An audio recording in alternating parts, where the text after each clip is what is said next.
Welcome once again to the Tin Dog Podcast. This week, of course, like indeed last week, I was meant to be talking about the third episode of the 2005 series. However, time's kind of got the best of me, and when just back from my trip to Germany, I didn't mention the war. Other people did, and they didn't get away with it. Actually, that's not fair. Germany was a fantastic place. The scenery, the people, everything was wonderful. Truly had a great time. Definitely recommended as a destination. Where was I? Ah yes, I was apologising. I was apologising for not being able to do the show as advertised. Mainly because we've got new Doctor Who to talk about, and I thought that was slightly more important than rambling on about something that was 2 years old. I promise, again, faithfully, to do that one next week. In fact, what I'll do is I'll record that story, that episode of the Tin Dog Podcast, straight after this one. There you are. Feeling better? Of course you're feeling better. You've just watched Time Crash. Now, in all fairness, I was out of the country, so I had to tape it. Now, luckily, I'd recorded it twice, because the first time I'd recorded it actually failed, which made me slightly tense, as you can imagine. But it worked, the second one. Got all the way at the right place, queued it up, pressed play, and it was lovely. Yes, we have something that's, for charity, mate. But that's not a bad thing, always. We'll discuss Dimensions in Time in a moment, and the comic relief thing. But let's discuss Time Crash first. For those of you who haven't seen it, I suggest you access these show notes at www.tin-dog.co.uk, where there will be a link directly to the BBC Children in Need site, and that means you can watch the episode and the making of directly on your PC. That's if you missed it. Tell you what, if you haven't seen it, stop listening to this now and go and do that now. Then we can all assume we've seen it. Are you back? Have you done it? You've seen it. Wasn't it good? It was lovely to see Peter Davison back in the TARDIS. There were some throwaway lines that kind of sent shudders down a fanboy's arms, but that's not a problem, is it? Do you get shudders down your arms? I'm sure it's down your spine. Am I rambling? As always, yes. If you're playing the Tin Dog drinking game, have a swig.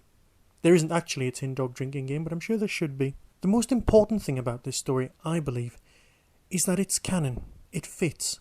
It actually sits up there with the 5 Doctors and the 2 Doctors and the 3 Doctors as part of Doctor Who history.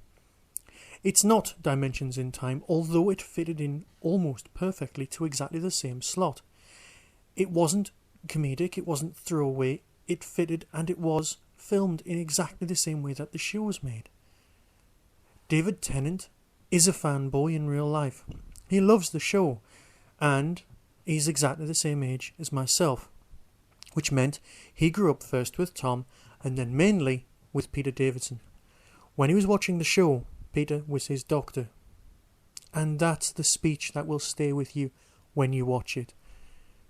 When David is talking to the 5th Doctor, it is David talking to the 5th Doctor, it's not the 10th, saying how much he enjoyed him. Alright, he's not doing the voice, he's not doing his own voice, but the lines could have been written for David, by David, rather than by the man who gave us Bling. There were, of course, some pointless moments. Things like going on about how the 5th Doctor seems to have aged. We're Doctor Who fans. We are more than capable of suspending our disbelief.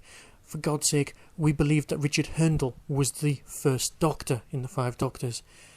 If that's not suspending your disbelief, I don't know what is.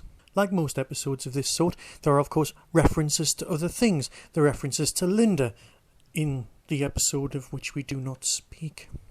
Oh, I'm sorry, I feel a bit ill again. Peter K, it's all right, Peter K is fine, it's fine, he's gone away. There is no such thing as Clom.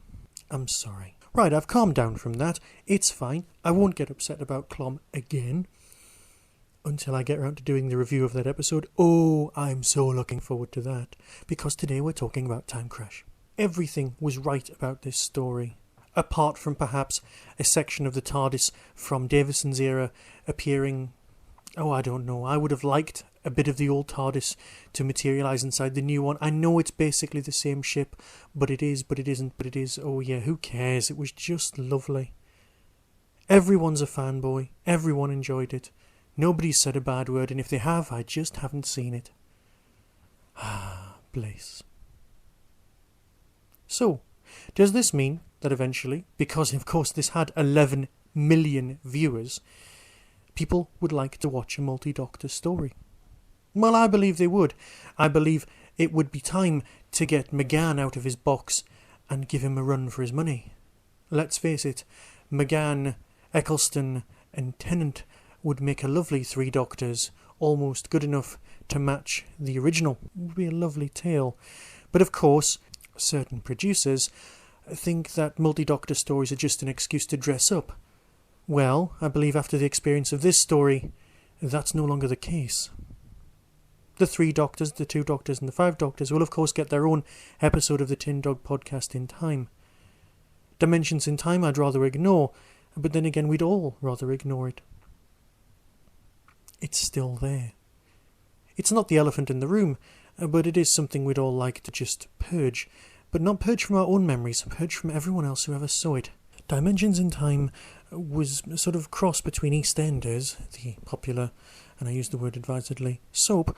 The word advisedly was about popular rather than about soap, because it quite clearly is, especially these days.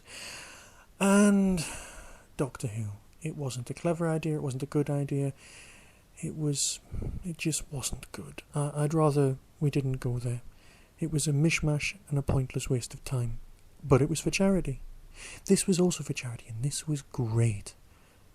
But then again, you already know that.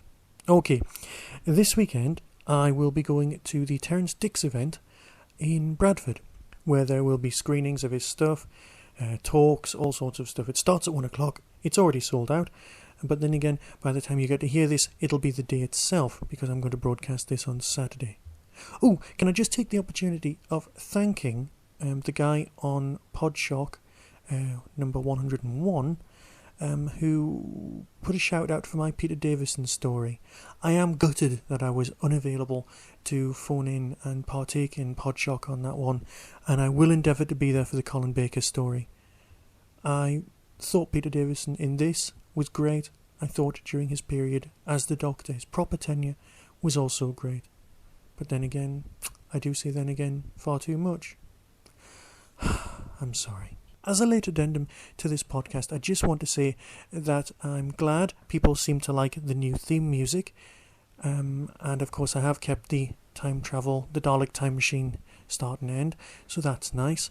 And also, in the interest of keeping everyone up to date, the Wikipedia entry, that's the one all about the Tin Dog podcast, looks as though it probably will be removed unless other people can enter it and enter new stuff where mentioned on other sites, mainly because all of the Doctor Who related podcasts, that's Doctor Who Online, that's Podshock and my good self, they're all up for removal because people don't think they're important.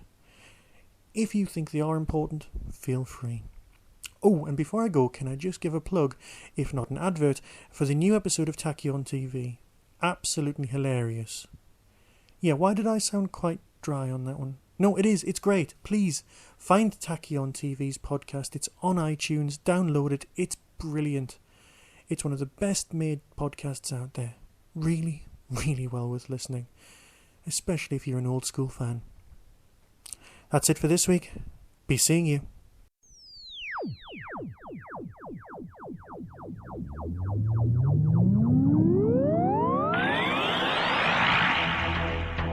You have been listening to the Tin Dog Podcast. Doctor Who and its associated shows are all trademark of the BBC. No infringement is intended. Contact us at tin-dog@hotmail.co.uk.